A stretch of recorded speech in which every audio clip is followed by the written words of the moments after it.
Veganism seems to be everywhere these days. Is it a growing trend or is it just another fad?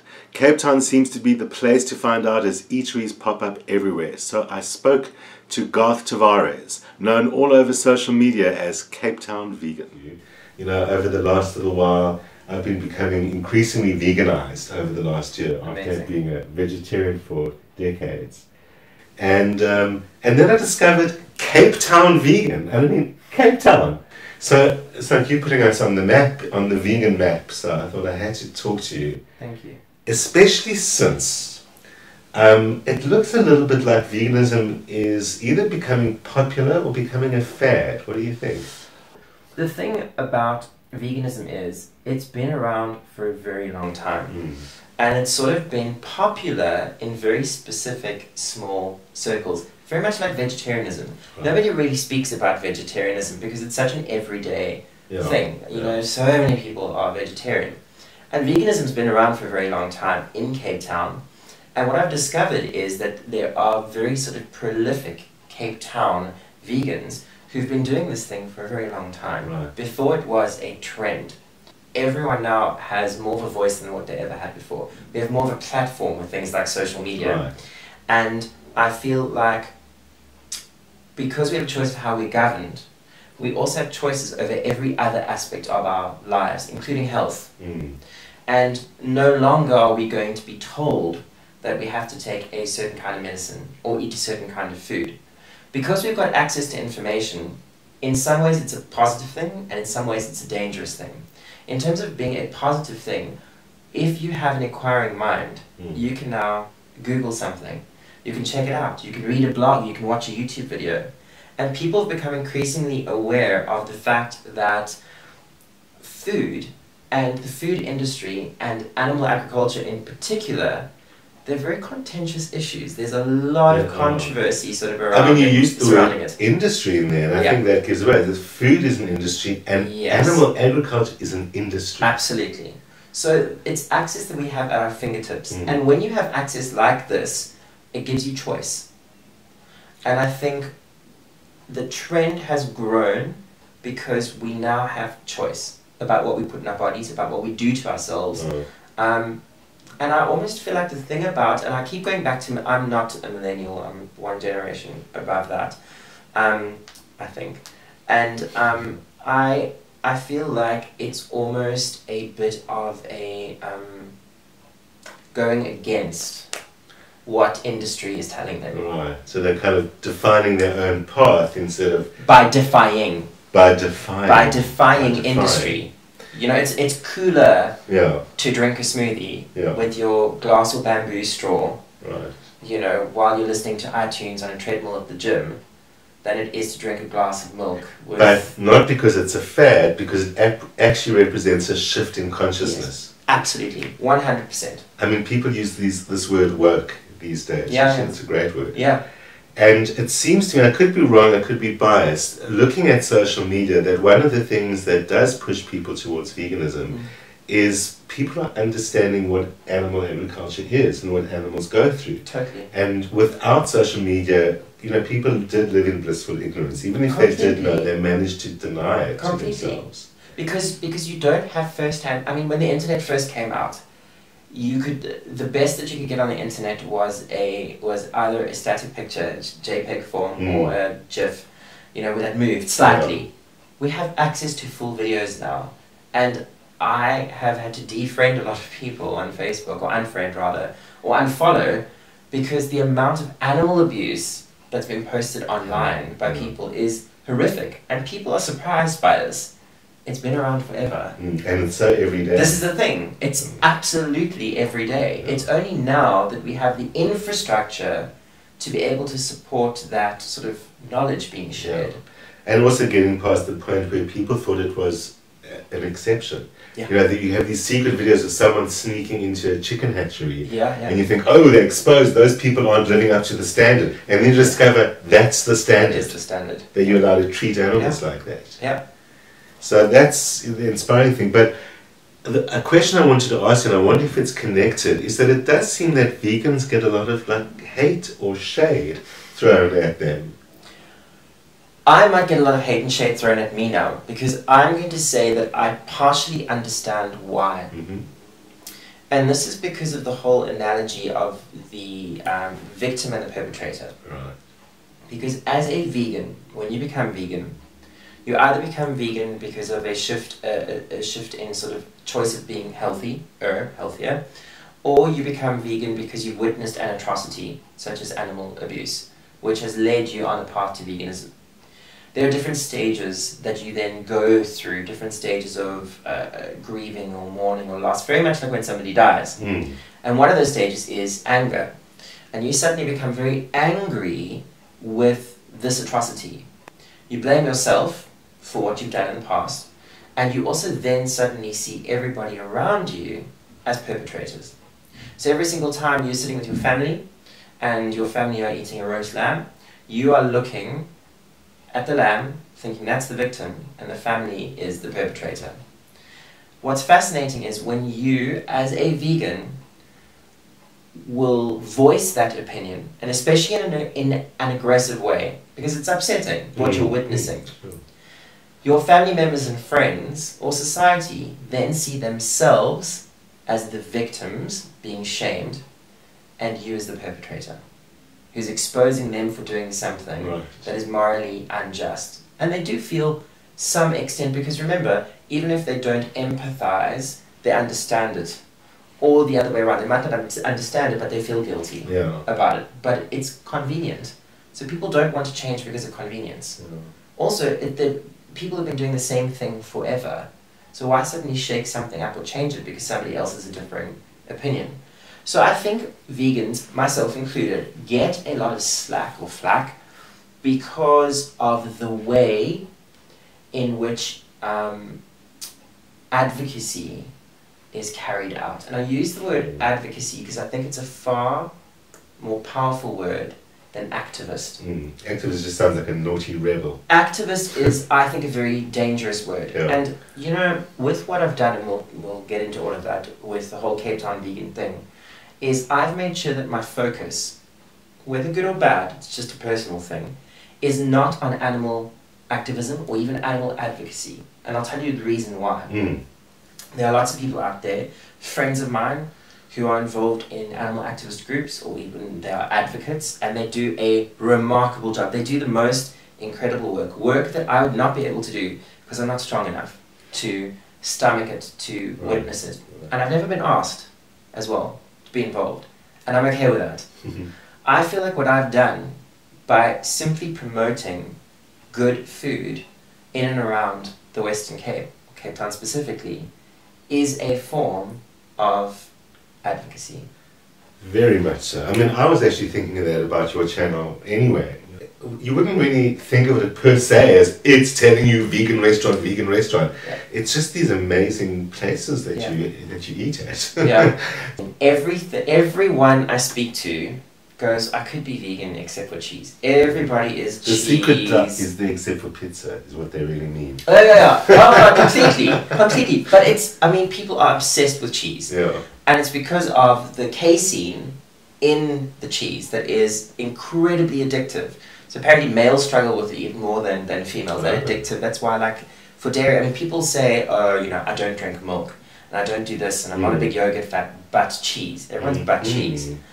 So I tell people now, so there's vegan cheese. I mean, it's really, really easy. So that was the most difficult thing. It's the only thing I felt like I gave up. And that was my, what I call overnight transition to, it wasn't that gradual. And I did not know anything about veganism. I didn't know any vegans. I didn't know anyone who was vegan. And I found, this is probably a controversial thing to say, I found that the resources online at the time were outdated. So I was looking for restaurants and places to eat, and the only place that was really around was plant at the time. But there were lots of places that had vegetarian. Kind of first vegan. Absolutely, or the pioneering one, flagship sort of, you know, one in Cape Town. And since then, everything has grown remarkably. Well, CapeTownVegan, your channel and your site focuses on food. and focuses on reviewing restaurants and delis and outlets for great vegan food, maybe sometimes not so great. Yeah. One of the things that did strike me after Plant is one day I was sitting up at the Hungry Herbivore, and it occurred to me that kind of within a few blocks of me are 3 vegan restaurants in this little town. Totally. And so like something's changed. Yeah. So you spend a lot of your time reviewing restaurants, and I was beginning to wonder, aren't you going to run out? It's one thing that there are 3 in the centre of town close to each other, but are there more restaurants opening up? Are regular restaurants beginning to serve vegan fare? What is it? Do you know, it's interesting. At the end of 2015, I was supposed to do a contract of work, my real job as a lecturer in Nigeria. And a couple of days before we were supposed to leave, there was a team of us. The contract was pulled. So I had a month of doing nothing, and I was absolutely bored. So I had been struggling to find places that had vegan options, and what I gradually did was started making a list, because I just sort of by default, my other half is a big foodie, so we'd go places and we'd sort of ask them if they could do a vegan option or omit dairy or whatever. So I started making a spreadsheet, and when I woke up in November of 2015, I was like, I want to start a website just to document and list those things. And I didn't know anything about website design. I didn't know anything about buying a domain name, any of that stuff. So I Googled it all, and I watched YouTube videos. And by the end of that day, CapeTownVegan.com, which was available as a URL, was available. And it was set up. And it was set up. The whole thing about the review is, I believe that there are a lot of people out there who are critics, or who are critical. It's probably a better thing to say. Yeah. And there are lots of people who write opinionated blog posts.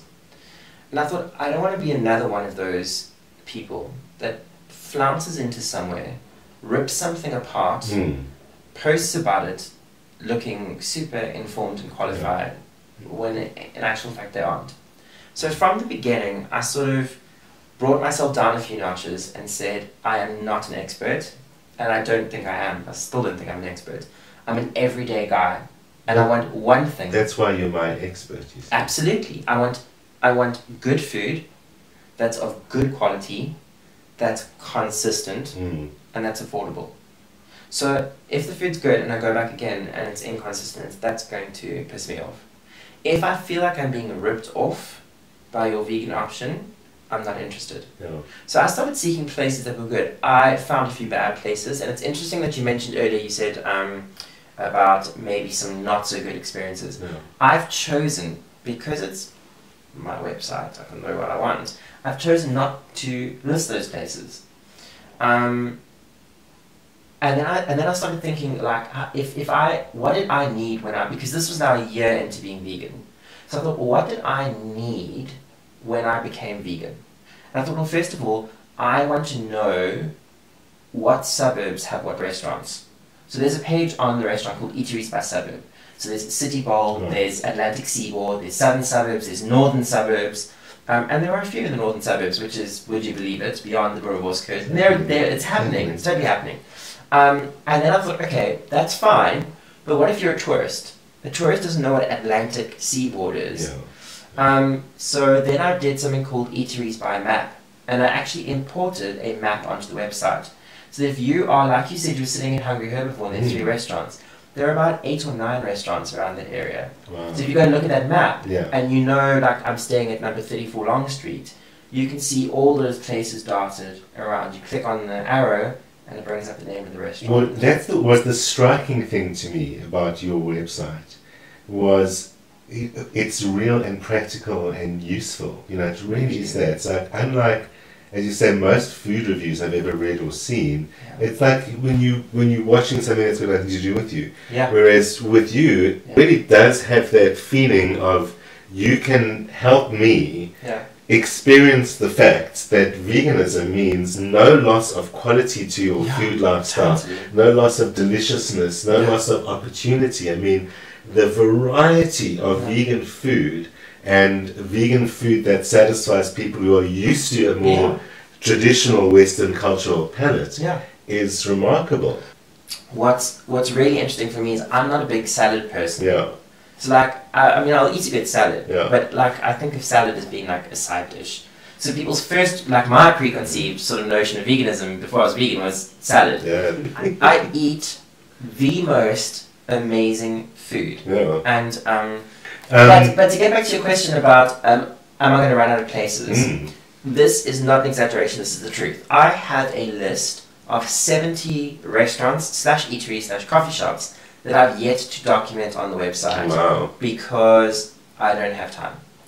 So things have shifted remarkably in terms of how popular the website's become. I'm only one person, so I do it all. I don't have a team, I don't have designers. With my YouTube channel, with my website, I do it all alone. And you've got a day job. And I've got a 9 to 5 day job, 5 days a week. And I do extra jobs as well. So the thing is that I do 2 kinds of things on the website, besides documenting all these things, is I will review a restaurant. If somebody gives me a sort of a heads up and tells me, oh, I had, like this morning I wrote an article for Caprice, which Camps Bay hardly has any vegan options, believe it or not. They're not great for veganism.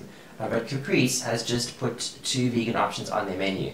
And I love that. That's quite tangible. For me, I don't need to go and necessarily, I mean I would go review it, but I don't need to go there to review it or list it, because they've taken the effort to go, there's a vegan breakfast and there's a vegan burger. And that makes me go, that's awesome. It is. And that's what's necessary for people to know. Yeah. And, which I've also seen more and more places. I mean, apparently even McDonald's has a vegetarian burger these days, which when I heard that blew me away. Totally. Contrary to the whole ethos. Totally, and I don't think, I mean, the vegetarian burger, there's still a lot of controversy surrounding whether it's vegan friendly or not. And maybe this is interesting. Because of the concept? No, because of maybe that there's eggs or the surface it's prepared on, all of that stuff. But this is very interesting, and I haven't told anyone this. I'm planning to make a YouTube video of all the top junk food chain takeout places in Cape Town. Do you know how difficult it has been to get answers out of them in terms of which products are vegan friendly and which aren't? So I took the top 15, and the stats are out there, and the number 1 is KFC. And I just emailed all of them. I said, this is who I am, this is what I want to do. I want to prove to people that there are vegan options, even if you have to only eat fries, that kind of thing. And they've been they're withholding lots of information. So the number 1 withholder was KFC? No. Responder? Yeah. The number 1 most popular one is KFC, and so it moves down. Yeah, so it moves down in highest income per annum, that kind of thing. But very few have responded to what it is. So in terms of all these different restaurants giving vegan options and all of that, you mentioned vegan junk food. Yeah. And like I grew up on a diet of hamburgers and ribs and all of those kind of things, and you said that people are comfortable with what they're familiar with. Yeah. And certainly at the very least for transition, there are a lot of very, very similar to meat or junk food products that can help vegans deal with their psychological expectations, and new vegans deal with their psychological expectations while making a transition, or or make it easier when dealing with guests. And so, I mean, like I make a spaghetti bolognese that if I don't tell them, nobody knows there's no meat in it. Yeah, absolutely. And so it allows dinner parties or those kind of things. And with the latest discoveries in vegan meringue, which I'm sure you've come across, of course, it's like no one believed that was an egg. And I made meringues. Yeah. So it's become so much easier for people in that way, even in their own homes. But what advice could you give for people who want to become vegans? And I think the issue of cruelty to animals, which all animal agriculture involves, and cruelty to the environment, which we now understand it involves too, is probably driving a lot of people. So what advice can you give to make it easier for them? I mean, number 1 advice I want to say is go to CapeTownVegan.com, because that is going to make a difference when you see what restaurants and what foods exist. But in their own homes, their kitchens, their whatevers. I would say to them, most importantly, don't make the mistake that I made, and that is go slowly. Right. everything in life involves people going on their own journeys. And no one person is going to react or evolve or change or adapt like another person. And I think there's this expectation surrounding veganism that involves perfection. And social media has a lot to do with that as well. Yeah. Because a lot of celebrities are becoming vegan. There are a lot of vegan athletes, a lot of vegan bodybuilders, a lot of vegan models. And while that's great in making people go, oh, I want to be that cool, I want to look that hot, it sets a very sort of unnecessary expectation of what veganism is actually about. That, and what I call the vegan police, is where people, and maybe if I go off on a tangent for a split second, I wrote a post the other day. I belong to quite a lot of South African vegan Facebook groups, and they're great for finding sort of little bits of information and resources and support. But on these groups, they're what I call militant vegans, or vegan police, who are often very cruel to people who come on and they ask a very innocent question. And the response is like, just Google it, or, you know, didn't you know, or, you know, you can't have honey, or all these things. And I actually wrote a Facebook post, a blog post entitled "A Vegan on a Facebook Group," and it's got about 17 or 18,000 views, and was spread sort of quite far. And it's basically about how vegans treat each other, not how other people treat vegans, but how vegans treat each other. And there's this expectation that you're either vegan or you're not. Right. And I disagree with that. I would also disagree with that. I disagree because if you are a teenage boy, I'm just going to use that as an example, and you decide you want to become vegan, to suddenly expect your family to accept it and to fall into your new lifestyle is in some way unrealistic. You have to be kind to yourself, and you have to be aware that others are not on the same journey as you. Just because you've become enlightened, and just because you've decided to make smarter choices, if I'm going to give up smoking, I can't suddenly expect you to give up smoking, just because I've given up smoking. But what I can rather do is I can give up smoking. I can be positive about it. I can ignore you and what you're doing, but I can be an example to you. When you see how I'm living my life and the benefits that it gives me, you might then go, you might start asking me questions about how was it like giving up smoking? How do you feel? How did you do it? And this is what I found, is I went vegan overnight and it was traumatic. It was traumatic because I expected everyone else to do it and I knew nothing about it. So my advice, it was very long-winded, but my advice is go slowly and cut out one thing at a time and find an alternative. So I do a lot of that stuff like on my YouTube channel, cooking videos and stuff like that. I'm a terrible cook. Well, you wouldn't know that from the YouTube channel. No, because it's easy. I can only do things that are easy, and I want to show other people. Well, that's a great tip too, then. You know, and you were mentioning substitutes. There are so many substitutes out there that are cheaper than the actual meat products. You're going to have to experiment. Some of them are crap. Some of them are good. Some of them are expensive. Like anything, Oh, like absolutely. So I would say go slow, experiment, be brave, ask lots of questions. Don't be hard on yourself. That's the biggest thing. I mean, so what you're saying, also at essence, which I think is quite key, is be kind to yourself and be kind to others. Yeah. And from what you're saying about, as we know, all the vegan militism and wars that go on, which seems to defy the very meaning of veganism, which is be kind to others. That's what drives it, So that means compassion to human beings, not just animals. And I do understand it. Don't get me wrong. Because it does, cruelty to animals does anger me so much. And I went through a phase where I was very angry.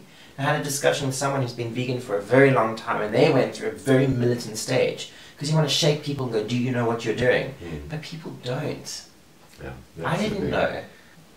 The world is changing, and it looks like we're learning that love is what changes it. And rapidly, people that go, oh, it's happening, everyone must go vegan. It's happening. It's happening. It's happening. It's like, and everyone will, I'm sorry, eventually become vegan.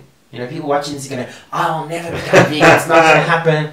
Well, a lot of the products that you eat are slowly starting to Absolutely. Withdraw milk products, Yeah. and because you don't need that stuff anymore. Garth, it is so exciting to talk to you because it gives me Thank hope you. for the future, and I think we all need that. Yeah. A future that's got less violence and more love for each other, the planet and the animals. Absolutely. And watching your channel makes me believe it, and at the Thank you. very least helps me find a good, healthy, ethical meal. So that's why you want to go there.